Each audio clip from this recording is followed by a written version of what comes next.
Olá, estamos aqui para estudar a Bíblia novamente, em mais um dia, e hoje veremos o capítulo 37 de Gênesis.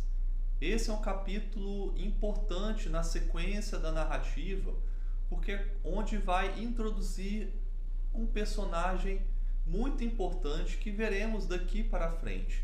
Esse personagem é José, filho de Jacó com sua esposa favorita, Raquel.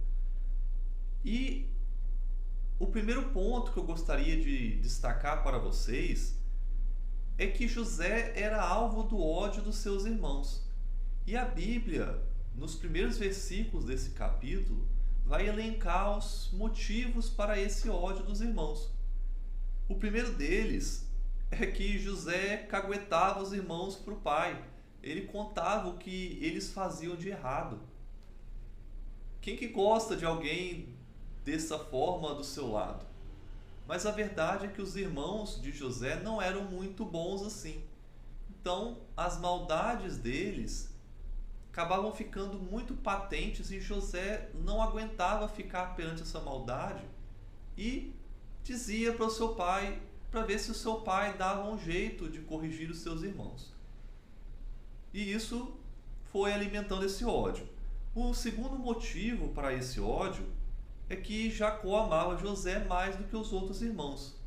Por ser filho da sua esposa preferida, Raquel, e filho, a Bíblia fala no verso 3 e 4, filho da sua velhice, era como se fosse um dos seus filhos caçulas, ele favorecia José com alguns presentes especiais. Fez uma túnica especial para ele, de muitas cores, enquanto os outros não tinham essas honrarias.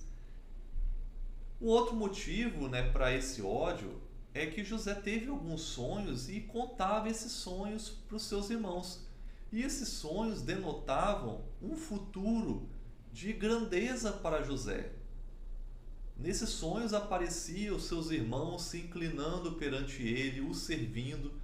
E José, ao contar isso, seus irmãos falaram: ué, você vai reinar sobre nós? Quem disse isso? Nós somos mais velhos, isso não vai acontecer não.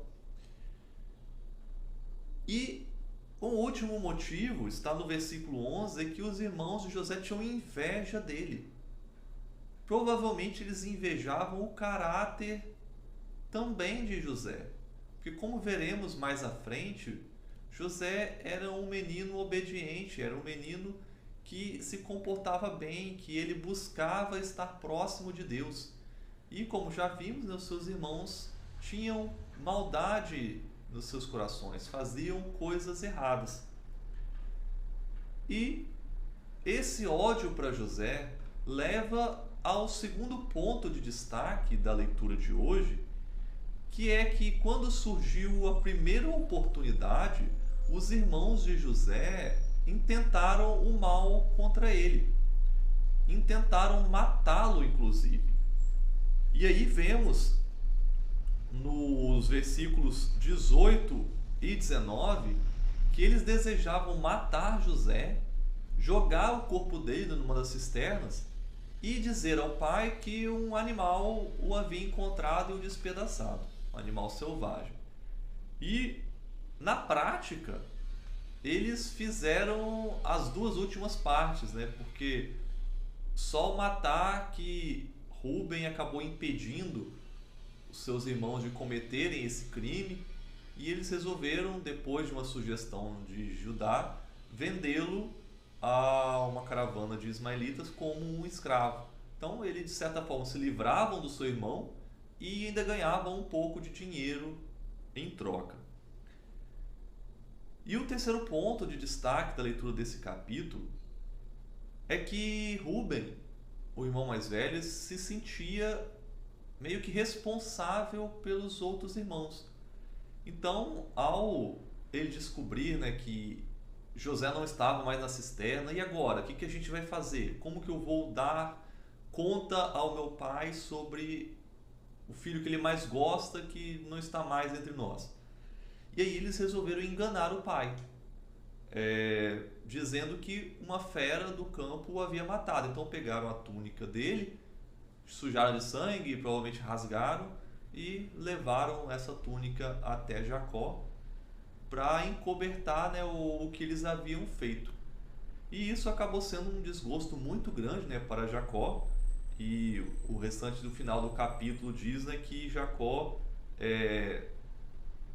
se fez de luto, né, rasgou as roupas, vestiu os panos de saco. Era a forma que os antigos usavam para demonstrar o seu luto, e ficou lamentando o seu filho durante muitos dias. E recusou, né, ser consolado, porque José era muito querido para ele. Ele sentia como, poxa, agora Raquel faleceu recentemente e agora José, que era o filho da linhagem dela, o filho preferido, havia estado morto, e ele acabou se desgostando bastante, né, com isso. É uma leitura agradável, tranquila, então eu convido você a ler novamente esse capítulo. Se você já leu, se ainda não leu, leia com atenção, prestando atenção nesses pontos, e vamos ver o que Deus tem a falar ao nosso coração. Peça, né, a orientação do Espírito Santo de Deus para que ele possa orientar você nessa leitura e fazer com que você tire lições para a sua vida.